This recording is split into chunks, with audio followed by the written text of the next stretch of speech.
Isang mapagpalang araw ng Miyerkules, November 13, 2024. Kabayan, narito ang latest update natin dito sa Bagyong Ophel at sa panibagong bagyo na binabantayan nating papasok sa PAR, ito pong Bagyong Pepito. Pero bago ang lahat, makikisuyo lamang po ng like and subscribe at pahit na rin po ng notification bell para updated ka pa sa ating ulat panahon. Kabayan, update po dito sa Bagyong Ophel, narito po ang latest track and intensity nito. Ito pong bagyong Ophel ay huling namataan kaninang madaling araw sa layong 800 kilometers east of Infanta, Quezon.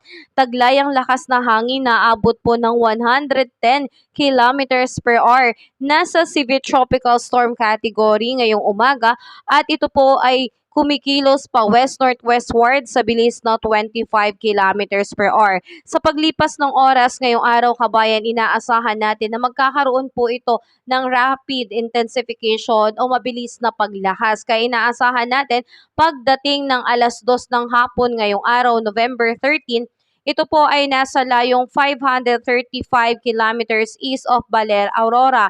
Medyo lumalapit na po ito sa ating kalupaan at taglay nitong lakas na hangin na abot na po ng 120 kilometers per hour. Ito po ay nasa typhoon category na, kabayan, at kikilos po ito pa west-northwestward sa bilis na 25 kilometers per hour. Inaasahan hanggang November 14 kinabukasan, mananatili po itong nasa typhoon category, kabayan, at patuloy na lalapit po sa ating kalupaan, particularly, kabayan, malapit po sa may northern and central Luzon, particularly dito po sa may Aurora at Cagayan. Kaya patuloy po natin silang pinag-iingat at pinaghahanda sa posibleng paglapit o kaya paglandfall nitong bagyong Ophel, kabayan. Pero sa mga susunod na araw after ng November 14, ito ay inaasahan na medyo hihina na hanggang maging isang severe tropical storm pagdating ng November 15 to 16 at pagdating ng November 17, nasa labas na ito ng Philippine Area of Responsibility. Ito po ay isang tropical storm na lakang, kabayan, at mabagal na kumikilos pa southwestward po yan. So, kabayan, dahil sa patuloy na paglakas nitong bagyong Ophel at paglapit nito sa kalupaan, posible pong itaas sa signal number 1 ngayong umaga rin po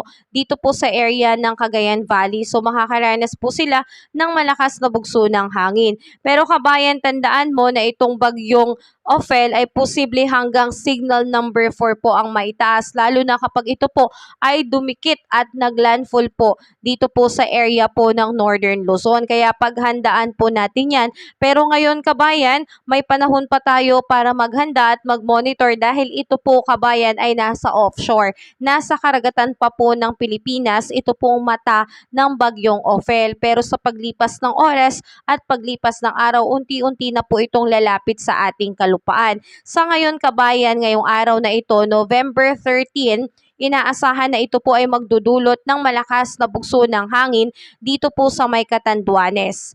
And pagdating ng November 14, Thursday, inaasahan na ang bugso ng hangin nito ay nakakaapekto na po sa may Quezon at northern portion ng Camarines Norte, ganun din sa Camarines Sur at Catanduanes.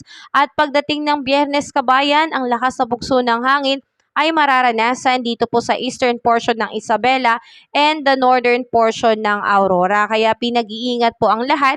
Sa ngayon din po, pagdating sa ating karagatan, minimal pa lang epekto nito sa taas ng alon na posibleng maidulot ng lakas ng hangin nitong bagyong Ophel.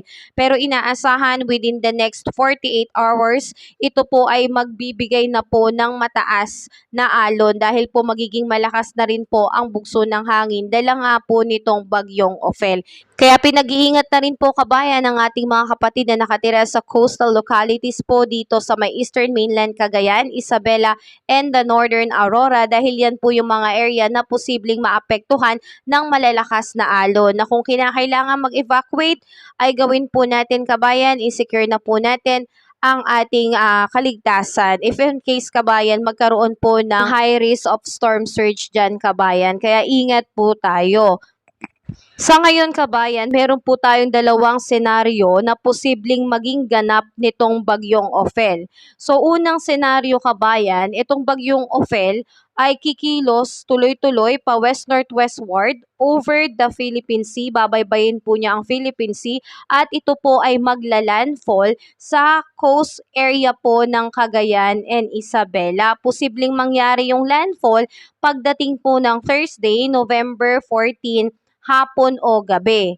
Ang pangalawang senaryo kabayan, ito po ay unti-unting babaybayin ulit yung Philippine Sea pero hindi po maglalandfall kundi lilihis na po agad at lalabas ng Philippine Area of Responsibility. So posible ang maidulot na lamang po nito na pag-ulan at lakas ng hangin ay yung trough na lang nito kabayan o yung extension na lamang po nito. So yan po yung dalawang senaryo na ating binabantayan. Pero sana nga kabayan, mangyari yung ikalawa na hindi na po magla-landfall lalo na dito sa Cagayan or Isabela. Dahil hindi naman lingid sa ating kaalaman na hanggang ngayon marami pa rin pong area sa lugar na iyon ay lubog pa po sa baha at ang iba po ay hindi pa po talaga nakakabangon dahil nga po sa pinsalang na idulot nitong nakaraang bagyong Nika. At sa ngayon na naman may banta na naman po lalo na po sa Luzon, ito pong magiging epekto ng bagyong Ophel na sa paglipas ng oras at panahon ay inaasahan natin na lalakas pa dahil nga ito nga ngayong araw pagdating sa hapon kabayan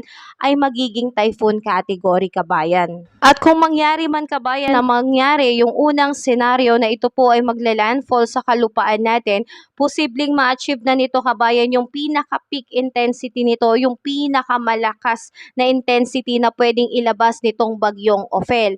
Kaya i-monitor po natin yan kabayan in case mangyari yung landfall. Pero after ng landfall kabayan, naasahan na unti-unti na po itong hihina dahil po nagkaroon na ito ng interaction sa kalupaan. Magkaganon man kabayan, patuloy nating paghandaan if ever mangyari po itong landfall. Pero patuloy nating ipanalangin na sana wag na nga pong maglandfall. Ito po ay bigla na lang lumihis ng truck at wag na lang pong maglandfall sa ating kalupaan. Ganon pa man kabayan, may mga lugar pa rin po na apektado at makakaranas ng malalakas na buhos ng ulan ngayong araw. So iisa-isahin ko po yan sa inyo ngayon kabayan. Ngayong umagang ito hanggang Thursday afternoon kabayan, makakaranas po ng malakas na pag-ulan dito po sa may Isabela, heavy to intense rain po kabayan. Ang buhos ng ulan ay maaaring umabot hanggang 100 to 200 mm. So malawakang pagbaha po ang posibleng maging resulta nito. Samantalang nakataas naman po sa moderate to heavy rain, 50 to 100 mm sa may Cagayan, Apayao, Kalinga, Abra, Mountain Province, Ifugao at Aurora.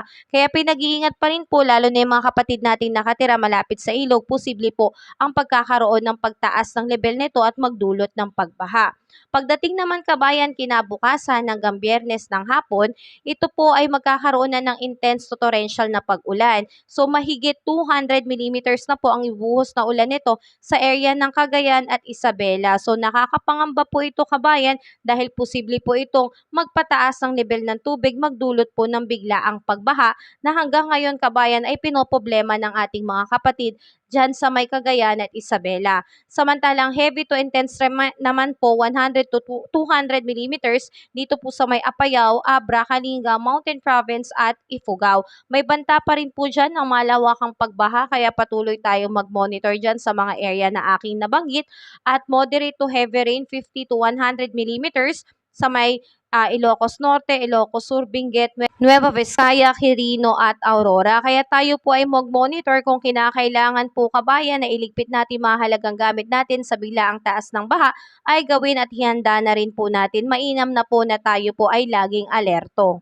At kabayan, pagdating naman po dito sa bagyong Pipito, ito po ay nasa labas pa rin po ng Philippine Area of Responsibility. Sa ngayon ay wala pa po itong direktang epekto sa ating bansa kaya wag po muna natin itong pakaisipin at wag po tayong mataranta kabayan dahil ito pong mga bagyong ito ay atin din pong malalagpasan. Kailangan lamang po nating maghanda at isama sa ating panalangin, tatagan po natin ang ating pananampalataya na malalagpasan po natin ang mga bagyong na ito at mga bagyong paparating pa at magiging maayos din po ang ating darating na Kapaskuhan. Nawa mangyari ito, kabayan. At sa mga kababayan po natin na walang sawang nagdadasal, lalo na po sa comment section, pagpalain po kayo ng Panginoon. At sa mga kababayan natin na napaka-insensitive at walang dulot na magandang comment, kabayan, sana kung wala kang magandang sasabihin, puro pagka-curse na lang, lalo na dito sa area ng Luzon, ay wag ka na lang pong mag-comment kung ganyan lang din po kasama ang iyong i-comment. Pero sa mga nananalangin dyan, kaisa nyo po ako at natutuwa po ako makita o mabasa ang inyong mga panalangin sa comment section. Kaya sana, kabayan, patuloy ka pa pong sumuporta dito sa aking channel at mag-antabay sa ating ulit panahon.